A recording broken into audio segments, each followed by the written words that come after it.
Bonjour à tous. Le texte de ce matin, 21 octobre 2024, se trouve dans Ézéchiel 3, verset 7 qui nous dit: Mais le peuple d'Israël refusera de t'écouter parce qu'ils ne veulent pas m'écouter. Tous les gens d'Israël ont la tête dure et le cœur obstiné. Bien-aimés en Christ Jésus, ce texte nous apprend que les Israélites refusaient de servir leur vrai Dieu Jéhovah. N'oublions pas qu'il leur avait donné la terre promise. Mais malheureusement, l'ange déchu Satan les a tous engloutis au 1er siècle. Ne voulaient pas entendre parler par la suite de leur vrai Dieu Jéhovah. Bien-aimés en Christ Jésus, mais Dieu a envoyé Ézéchiel pour aller leur parler. Ézéchiel était rassuré par son Dieu qui avait parlé de ce terme.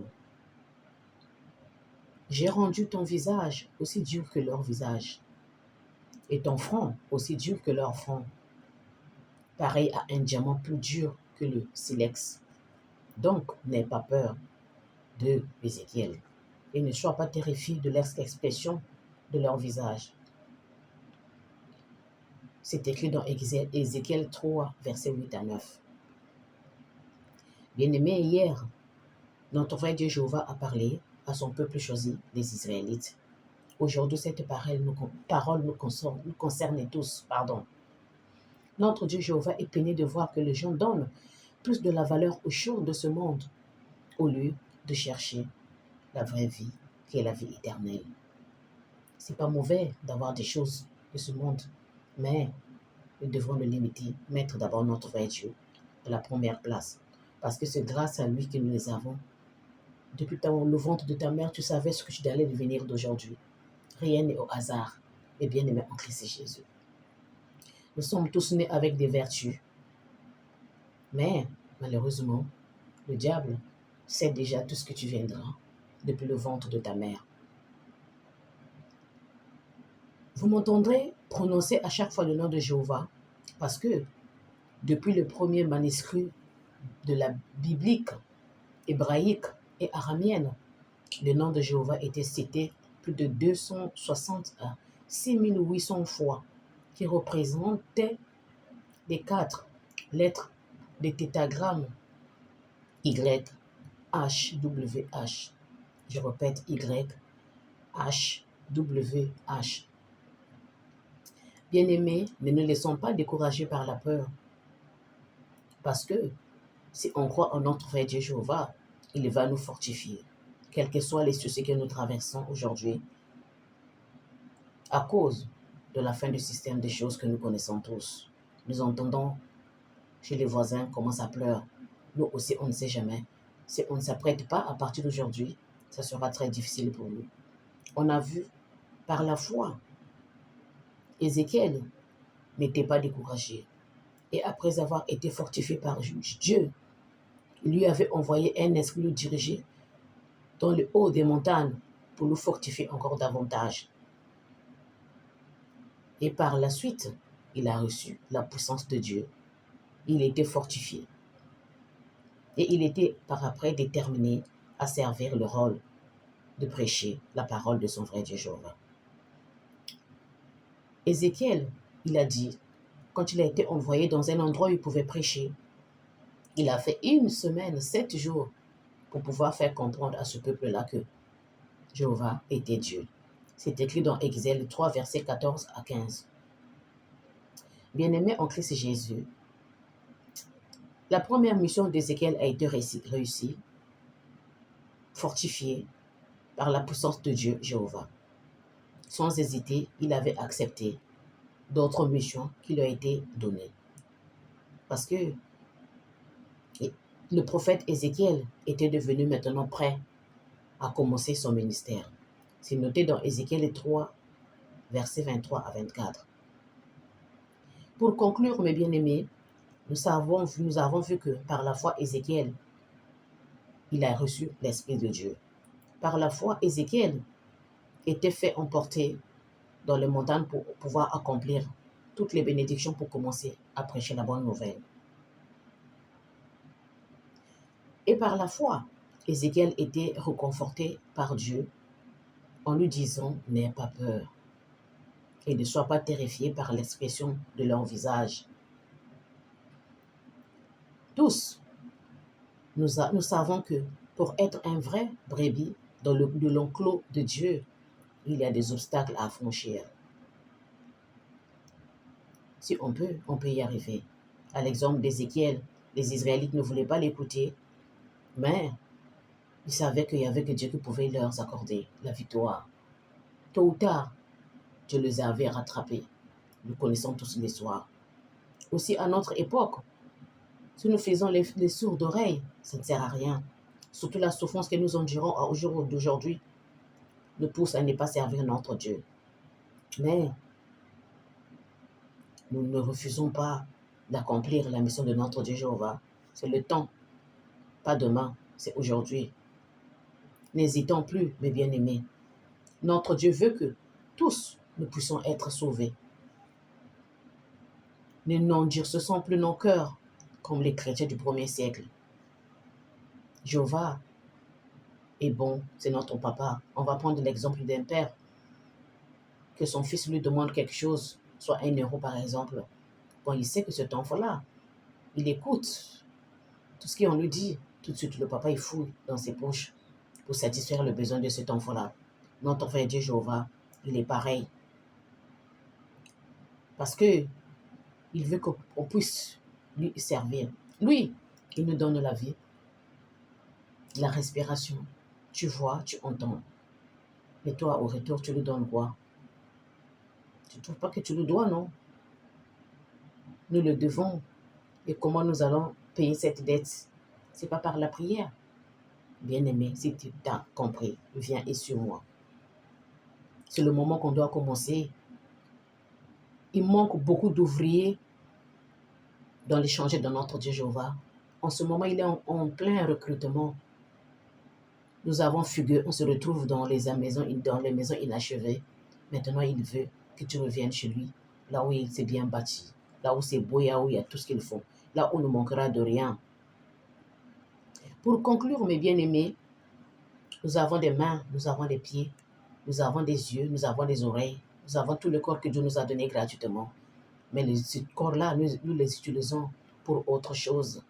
Les mains vont fouiller où il ne faut pas, les pieds, ils se rendent où il ne faut pas. Les langues même vont où il ne faut pas. Je me fais comprendre. Mais ma soeur, mon frère, sache que parce que tu es né avec des vertus, et Satan, il a tout vu. Il ne veut pas que tu puisses être sauvé. Raison pour laquelle il t'empêche d'accomplir les bonnes choses pour que ton étoile ne brille pas. Sache que ce n'est pas de toi-même. Maintenant, fais l'examen de conscience, fais le bilan de ta santé, de ton corps. Pardon, pas de ta santé, mais de ton corps. Ça fait 1 an, ça fait 2 ans, 3 ans, 4 ans, 5 ans. Je tourne toujours au rang. Je ne fais que boire, je fais que des choses qui ne sont pas compatibles à Dieu. Pourquoi je me comporte ainsi? Fais ton examen de conscience, tu verras. Si tu es d'accord, viens et suis-moi. La vie que tu vis aujourd'hui, ce n'est pas ta vie.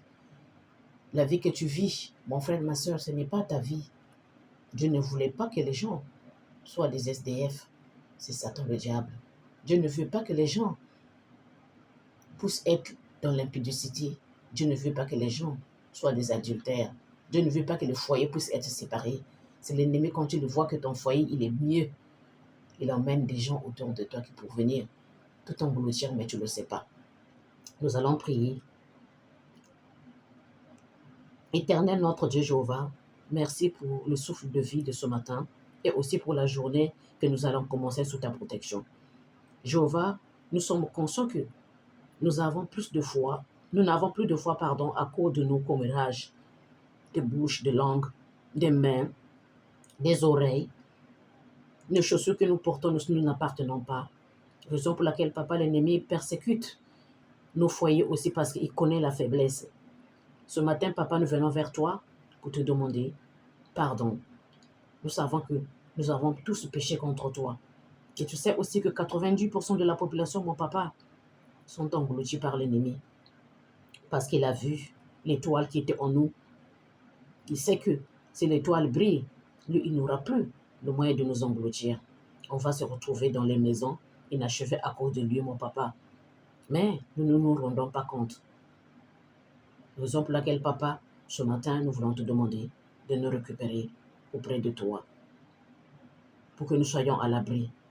Pour cela, papa, apprends-nous à commencer à te prier et toi-même, sanctifie-nous avec nos esprits, protège nos âmes qui sont enviées par l'ennemi et lave nos cœurs et corps par le sang de ton Fils Christ Jésus, pour que nous puissions utiliser les outils que tu nous as donnés, qui sont dans nos mains, et que nous allons rendre dans ce chantier colossal, papa, pour commencer à travailler. Et par la suite, nous aurions besoin de ta puissance, de ton Esprit Saint, parce que tu as dit, là où il n'y a pas ton Esprit Saint est mort. Jéhovah notre Dieu, fais satisfaire le désir de nos cœurs. Accorde-nous ton abondance de bénédiction et accorde-nous ta dignité et ta splendeur. Parce que, pour que nous puissions chanter ton amour fidèle et ta justice, nous allons pousser des cris de triomphe vers toi, notre Dieu Jéhovah, pour contempler ton amour fidèle. Et nous voulons exprimer notre reconnaissance parce que tu es notre protection au quotidien. Ton amour fidèle est tellement éternel et bon et juste que nous avons tant besoin. Nous avons besoin aussi de ta fidélité dure parce que nous savons que c'est toute la génération. Ce matin encore, papa, nous venons vers toi pour te louer, pour te remercier par des chants, parce que c'est grâce à toi que nous respirons encore ce matin. C'est grâce à toi que nous vivions encore ce matin. Nous pouvons voir encore ce matin. Toi qui habites au plus haut des cieux, toi qui es le nom qui est au lever de tout nom, sanctifie-nous. Sanctifie chacun de nous sur toute la terre entière. Béni sois-tu parce que tu es Dieu. Papa, s'il te plaît, bénis tout ton peuple. Sauve ton peuple qui est en train de traverser des moments très atroces. La guerre, les tremblements de terre, des séismes, tout ce que tu vois. Nous savons que c'est le dernier temps. Mais tu as dit qu'il y aura des vrais chrétiens qui prieront en vérité. Ce temps sera raccourci. Fais-le vite, papa, pour que la foi de la plupart des gens ne soit pas refroidie. S'il te plaît, viens toi-même nous recruter. Envoie tes esprits des anges pour venir nous recruter, pour que nous soyons acceptés dans tes chantiers pour travailler. Guérir les malades, les SDF, ils ont besoin de toi. Les drogués, ils ont besoin de toi. Les malvoyants, ils ont besoin de toi. Les enfants qui vont fouiller dans les poubelles, mon papa, ils ont besoin de toi. Les personnes âgées, ils ont besoin de toi, mon papa. Toi, tu nous as dit aussi que tous les jours, nous aurions à manger. Mais quand nous voyons des autres qui vont fouiller, qui vont voler même pour pouvoir manger par jour, alors c'est ta promesse. S'il te plaît, mon papa, qui peine à trouver même un bout de pain. Il y en a même qui m'ont dit, ils passent même des journées sans manger. Alors que c'était ta promesse, papa, s'il te plaît. Nous avons tous besoin de toi. Nous voulons tous être auprès de toi, Yahvé. Console-nous, guide-nous, soutiens-nous. Toutes les maladies que nous avions, papa, toi, tu les connais. Notre solution, c'est toi. Nous nous abandonnons tous entre tes mains parce que nous savons que tu es notre solution. Toi qui habites au plus haut des cieux, que ton nom soit sanctifié sur chacun de nous, sur toute la terre entière, et que ta bénédiction soit une protection pour nous, Yahvé, au nom de Jésus. Si cette prière te plaît, tous nous la déposons dans le nom de Christ Jésus. Tous nous disons Amen, Amen, Amen, Amen et Amen.